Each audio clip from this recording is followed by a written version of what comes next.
ဘုန်းကြီးတို့ခန္ဓာကိုယ်ကြီးကိုကိုယ့်ဘက်ကိုစဉ်းစားကြည့်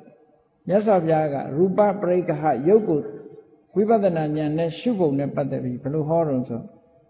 အယံကာယောရူပိဒီခန္ဓာကိုယ်ကြီးဟာရုပ်တွေရှိနေတယ်ရုပ်ဆိုတဲ့သဘောကအပူနဲ့တွေ့ရင်တစ်မျိုးအေးနဲ့တွေ့ရင်တစ်မျိုးပြောင်းလဲသွားတတ်တယ်ထင်းထင်းရှားရှားပြောင်းလဲတဲ့သဘောရှိတယ်ဟုတ်တယ်လေနေဘူးတဲ့နေလို့ရှိရင်အသားနီဆဆဖြစ်လာတာလေတွေတိုက်ရင်အသားမဲလာတာဒီလိုပေါ့နော်ဆောင်းကကြတော့အသားပတ်တယ်ပေါ့အေးတော့